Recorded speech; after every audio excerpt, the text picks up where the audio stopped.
On encourage Roland dans l'écurie Dams en lui disant que tu peux rattraper Foucault. Oh, énorme carton pour Matsushita. Matsushita, très très gros choc pour le pilote japonais. La Dams l'a arrêté, pardon. L'écurie française a arrêté, complètement détruite. Et on est en haut du raidillon. Safety car. Le raidillon a fait une nouvelle victime. Et il a mal au genou. Ouais, le pilote japonais qui boite, qui a vite voulu sortir de là, mais qui semble en souffrance.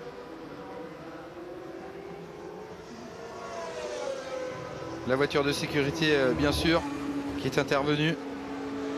Matsushita n'était qu'en 12e position. Il n'avait rien à gagner en cette fin de course.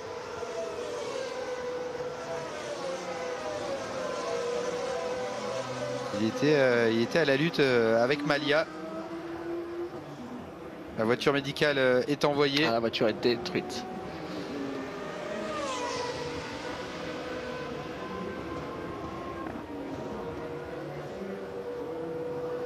Ouais, un gros crash hein, sur le haut du raidillon. La voiture a certainement perdu par l'arrière. Et il est venu s'encastrer sur le côté extérieur. On en parlait en début de course, c'est facile en Formule 1, mais ça dépend en F2.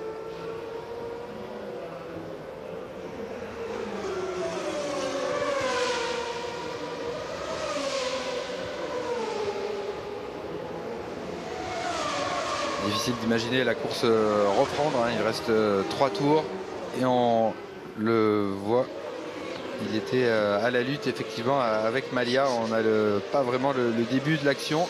Ouais, il est proche en fait, il est proche dans l'aileron. Waouh, ouais, ça sort très fort. Bah, c'est à fond, hein, c'est à 300 km/h quasiment. Ouais, tout de suite il jette son volant.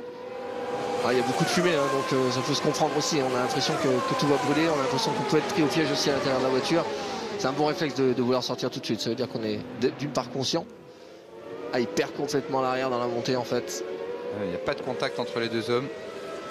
Est-ce qu'on peut être déventé à cet endroit-là ou c'est sur le vibreur Il se retrouve dans la compression, il monte, il est légèrement braqué à droite et là il colle vraiment sur l'aileron de devant. La voiture est déventée, donc ça veut dire qu'on va glisser un petit peu du train avant et on va surenchérir au niveau de l'angle du volant pour essayer vraiment de la faire braquer. Mais on est à fond absolu et quand la voiture reprend du grip parce qu'on sort du flux d'air de la voiture qui est devant et en fait c'est là qu'elle se met à tourner et vous avez vu, elle est partie directement.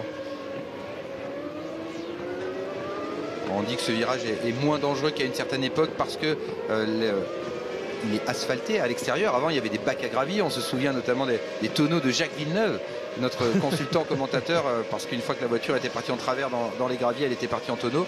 Désormais, le tonneau n'arrive plus, mais on peine quand même à se ralentir avant le choc contre le mur de pneus.